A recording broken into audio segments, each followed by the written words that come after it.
All right, YouTube, this is Mr. Mean coming at you this fine Turkey Day, November 28th, 2024. I hope everyone is doing well. Happy Thanksgiving, first and foremost. I hope you're spending the day with your loved ones and the people you care about, and you have a fantastic Turkey Day. If you're in Canada or somewhere else, your day is a different day, but hey, happy Thanksgiving to you too. What am I thankful for? I'm thankful for you, man. Thanks for being here. Thanks for watching along with me. Thanks for subscribing to the channel. Thanks for joining the Discord. Thanks for supporting me on Patreon and Ko-Fi, using my discount code on DriveThruRPG to save to help support the channel. It doesn't save you any money, but it doesn't cost you any money, and I get a small kickback. So use that affiliate link down there. All right, today's video du jour.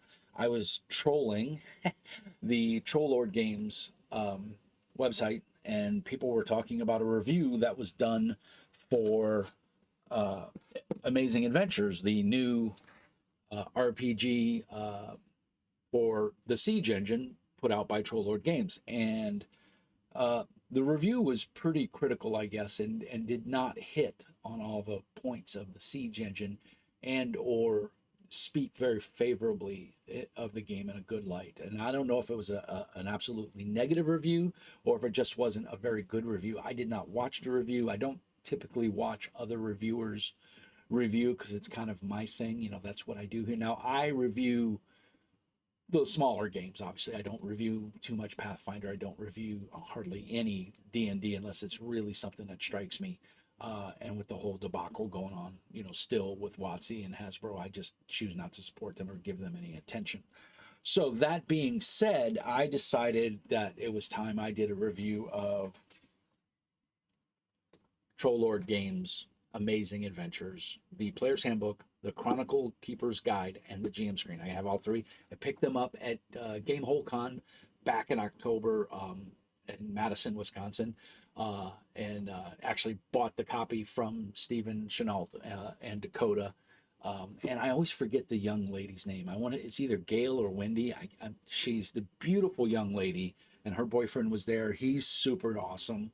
Um, she narrates the Chronicles of Air, and I never get her name, and I'm horrible with names anyway.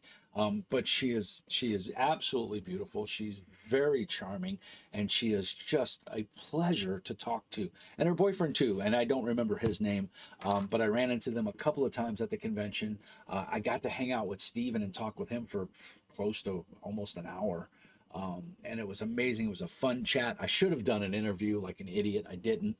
I didn't bring any of my recording stuff, so I kind of wanted to go to the con and have fun. I got to play with Chuck, Troll Lord Chuck. That was a blast. And yeah, just Dakota was an awesome, super nice young man. He was manning the booth, and he did a fantastic. In fact, he made sure I was going to buy. I picked up, you know, these three books, the two books in the GM screen. I picked them up off the table, and he's like, "No, no," because he had seen me talking with Chuck and everything, and he was very personable, and it kind of got the feeling that I knew people and things like that. And he's heard of Mr. Mean Speaks, my YouTube channel and stuff.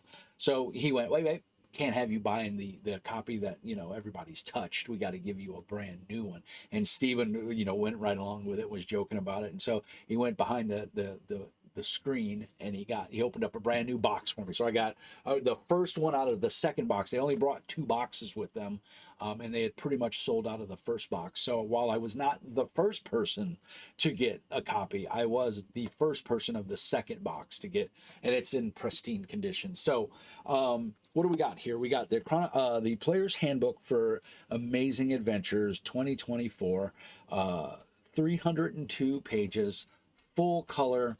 It's kind of got this like granite light blue page. And apologize, the camera and the lights kind of wash everything out, but you can see it's kind of like, it looks marble. The headers are in this ice blue, thick blue. I'm dropping pages here. I wanted to address a couple of things in the player's guide, or the player's handbook. I don't want to call it the player's guide because that's somebody else. First of all, the art in here is phenomenal, amazing. Really love the art. They do a really great job of like giving you almost like either a historical or a fantasy or a pulp piece of art, and then like a sci-fi piece of art, or a high-tech piece of art, usually within the same whatever the content that they're speaking of. But one of the things they point out is, you say, Mr. Mean, why would I want Amazing Adventures if I'm already running Castles and Crusades? Well, you want it because you want to run a pulp game. You want to run a game like Torg. You could totally run a Castles and Crusades Amazing Adventure Torg conversion easily with the Siege Engine and Amazing Adventures.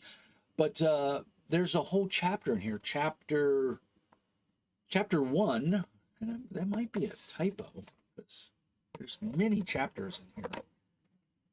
Oh, this is all chapter one, excuse me. So in chapter one, page 84, they tell you why Castles and Crusades classes in Amazing Adventures and how to make them work.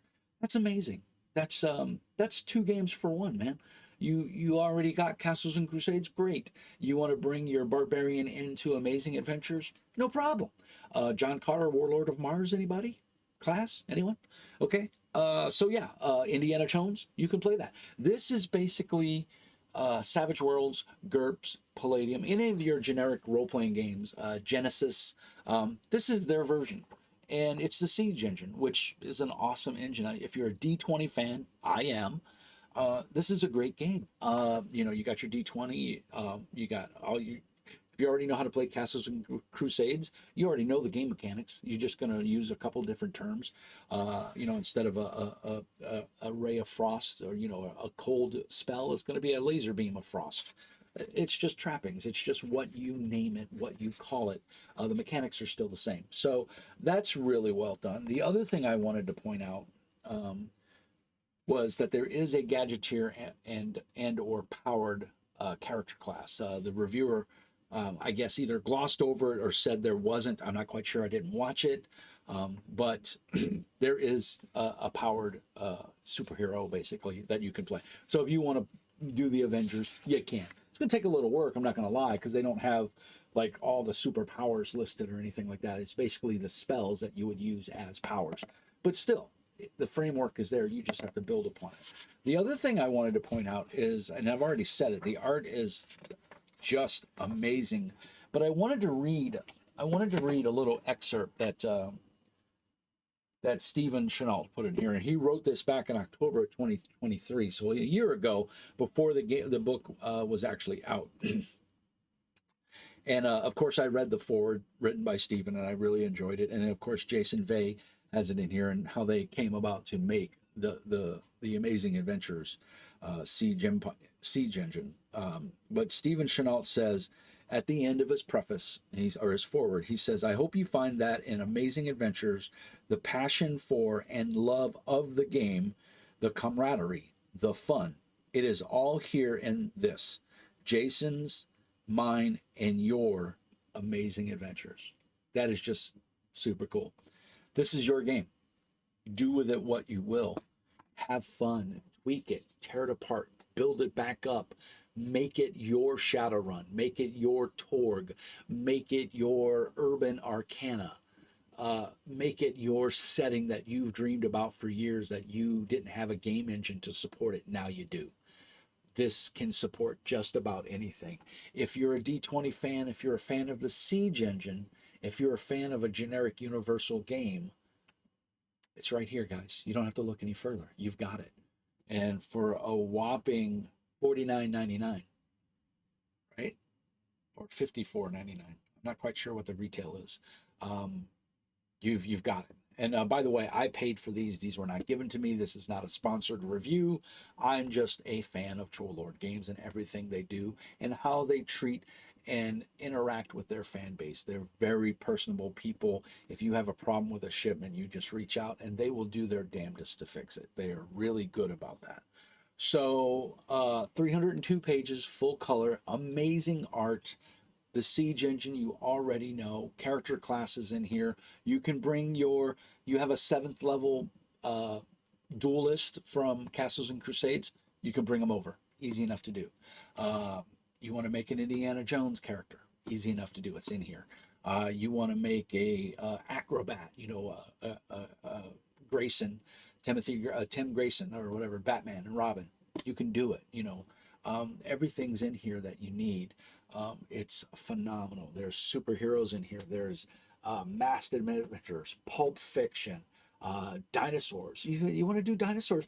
The monster manual for Castles and Crusades has a bunch of dinosaurs in it. You want to do a Tarzan in the Lost World? You can do it. I mean, it's all in here, guys. I can't emphasize enough. This is the game you want it to be. You just have to put a little imagination. The base mechanics are here for everything you need. So that's the player's handbook, 302 pages, full color, laid out very well. I didn't find any typos that I'm aware of. I would have made a note and I didn't. I'm in the process of making characters. I want to do like a one shot of Urban Arcana, the 3.5, the modern day, where there's a shadow world that overlays or underlays our Earth, and there's goblins and pixies and demons and monsters, and you are one of the Shadowverse. You can see them. And so it's kind of, if you remember Urban Arcana from 3.5, and I'll tell you, I tried to go back a couple of months ago before Gamehole Con. I tried to go back and I was going to run 3.5 on my channel here. I was going to run an Urban Arcana because I absolutely love the concept of the game. Kind of a shadow run, but in modern day. And I tried to make a character for 3.5 and I wanted to pull my hair out. You can make a character in this in 10 minutes. It's super easy. I mean, so that being said, every game has its complexities, and I think this is very doable. So anyway, look for that real soon. I'm going to do at least a one shot. I'm going to make like 4 to 6 characters. I've already started. I've got 2 of them made already. I'm going to keep working on it, and then I'm going to run that here real soon on my channel. We'll probably run it via Discord because I don't believe the Amazing Adventures Foundry of VTT module is out yet. I know the Castles and Crusades one is out, but not this one. And I'm not sure they're going to do one. You got to remember, Trollord Games is a small company, and paying programmers is not cheap. So hopefully we'll see something in the future. But I'm not going to hold my breath. But I just say, guys, you'll have my money if you put one out. So next is the Amazing Adventures GM screen, or the Chronicler's screen. And it is 4 panels, very heavy cardboard. Hopefully this is coming across the screen really well. Sorry, it's the best I can do. 4 panels. Your farthest left panel is attributes. Interior panel on the left is battle. Interior panel on the right is rules reference, and then the far right panel is rules reference. This is a very heavy card. You hear it. It's pretty heavy card. It's a little bit thicker than like normal. It's about double the thickness of a playing card, maybe even triple. It's gonna last you a long time. It's very well made. It's very clear, very concise, easy to read. I don't think we need to beat up a lot of time on this. It is, it's pretty solid. So definitely worth a buy if you don't have it. I think it's worth it. The art is fantastic on it. And then last but not least, the Chronicle Keeper's Guide, Amazing Adventures. And I think this retails for $29.99. Yeah, $29.99. The price is written right there. I'm trying to read the barcode here because sometimes they put the price on it. But yeah, it's $29.99 for this. I believe the Castle Keeper, the Amazing Adventures GM screen was $15, but don't quote me. And then the Player's Handbook was $49.99. So still cheaper than anything done by the other big toy manufacturing company. We won't mention any names. $29.99. Phenomenal. The Amazing Adventures logo is just awesome.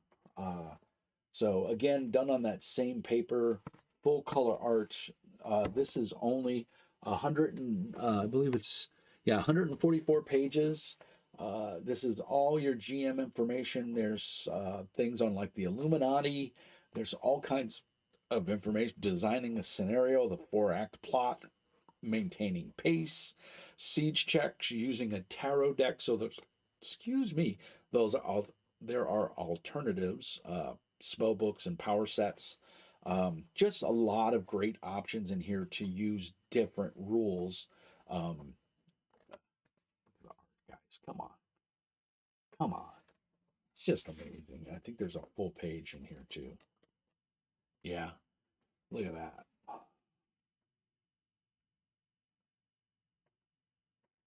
Amazing art. Marvelous Men of Mystery. So yeah, you can run whatever you want. There's you want your robot in the army? You got it. You could do that. Genres and subgenres, the pulps and beyond. Um, just everything. Location based adventures. Uh, there's the cover art of the player's handbook. I mean, and as a full color plate in the book, if I can get it. Get my big fat meat paws out of the way. So gorgeous. How to be an objectively great Chronicle keeper. Just good advice in here, good rules, different things you can do. They have all these blue little stat boxes, which are examples. They basically talk about the rules in hand that they're doing. Uh, just really laid out, simply written, clear and concise. I don't know what else to say about it, guys. Great GM advice if you need it. Great GM alternative rules if you don't quite like the way something works in the Siege engine. There are options in here to change it. Use tarot cards instead of dice, random tables using tarot decks, and all kinds of cool shit. Um, this is, I mean, for $30, it's a hardback book, full color, indexed, laid out, everything you need to run the game. You know, using the church in your game, how to churches and holy sites, the library in your game, because if you're running like any kind of modern or far future game, information overload is just that. So it gives you some ideas on how to handle that. In a fantasy game, when you don't know what a monster is, you look over to the wizard or the lore keeper and you hope that they know. And if they don't, you're going to a big town to look for a library or a sage to try and figure it out. Well, in a sci-fi game, all that information is right at the tips of your finger with your personal computer, your cell phone in a modern day. So there's changes a Chronicle Keeper needs to make in order to keep the game interesting. So really well done. Just damage, suffocation. I mean, just all the different alternative or minuscule rules that may not be in the castle in the player's handbook are in here. You want voodoo? We got voodoo, baby. Okay, Papa Legba, hear me. Cyberpunk, space opera, all the different genres, tales of sword and sorcery, American fantasy, uh, nihilism, a lost age, historical accuracy and stereotyping, human only club, how to do attributes, sorcery and the dark arts, monsters from beyond the pale. I mean, it's got it all in here. There's a little bit of information that will spark your adventure and spark your ideas and help you create fun tales. Like I said, I'm gonna do urban arcana. That's what I want to do. God, what can I say? I'm a fanboy. I think I'm a huge Pathfinder Second Edition GM. I'm a big Savage Worlds GM. I love GURPS. I mean, look at my library. I got I've got almost every genre, every type of RPG you could want. And I still Castles and Crusades, the Siege engine is at the top. It's in my top five. It's in my top three. It's in my top three. Buy the damn game. Play it. It's awesome. You'll love it. It's simple. It's fast. It's only as complex as you want it to be. If you want to make us, if you love dice rolling, if your players are the kick in the door, kill all the monsters, go to the next room, you can do that. If your players are contemplative and want to plan out every little thing and plan for every contingency, you can do that. You want to add skill checks because typically CNC The Siege engine isn't real big on skill checks. It defaults to your attributes. You can add skills. There's a chapter in there to add skills if you want to add skills and everyman skills and things like that. So um, I can't really say enough good things about it. If you haven't tried it out, try it out. Go to a convention, play a game. They're going to be at Gary Con. They're going to be at Gamehole Con. They're going to be, I believe I'm going to be running some games at um, the convention in Minneapolis. Uh, I wanted to say CypherCon, and that's not it. That's in Louisiana. God, what is the name of the convention in Minneapolis? The big convention. There's SkullCon. I'm not going to that one. I'm going to there's Gamehole Con and there's can't think of the name of the convention, guys, but it's in Minneapolis. It's in around February. I do plan on going there. I just can't think of the name of the convention. Oh man, that's gonna haunt me. If you think about it, if you know what it is, put it down in the doobly doo. Uh, that's really about all I got, guys. Let me know. Do you play Siege Engine? Do you play Castles and Crusades? I can honestly say I was lucky enough. Mr. Kingsley on the Troll Lord Games Discord is a publisher and designer. He is working with a group of programmers to make the data set for Castles and Crusades, and I was lucky enough to run the intro adventure Lothar the Lost in Foundry with a couple of players, and we had a blast. We had a lot of fun, um, and so I'm looking forward to the full version of the Foundry VTT because I'll probably start my Castles and Crusades game up again. I enjoy it a lot. And the players really enjoyed it. So that's what's important, right? Is if we're all sitting along having fun. I'm babbling. I'm tired. It's been a long day already. I spent the morning making waffles. My little man wanted waffles, so I made homemade waffles. So, and my waffle maker is one of those little tiny waffles. So, I made like 15 waffles, and it takes a couple minutes to make each waffle. So, it's a labor of love. You do it for the ones you love, right? So I hope that gives you some insight to the Siege engine. There's plenty of videos out there telling you how the Siege engine works. That was not the point of this video. This point of this video was basically to just tell you, go buy the damn game. It's a great game. Uh, you can play whatever you want. You can import if you've already playing Castles and Crusades and you're like, why should I play um, Amazing Adventures? Hopefully, this gives you a taste of why you should. Uh, and have fun with it, man. It's a fun game. The Troll Lord community is amazing. They will answer questions. They will be supportive. They're just a wonderful group of people. Go check out their Discord. Check out my Discord. The Meanies are a big fan of Castles and Crusades as well. So come on over. There'll be links down in the doobly doo. I hope that answered your question. If you have some other questions, type them down in the notes below. I try to answer every comment or at least give it a thumbs up. So and you can drop in on the Discord and ask questions. I'm always available. I have Discord on my phone and I work from home, so I'm always available. So I hope this finds you well. I hope you enjoyed the content. As always, like and subscribe. And remember, as always, Mr. Mean says, be nice. Happy Thanksgiving. I love you all. Be good.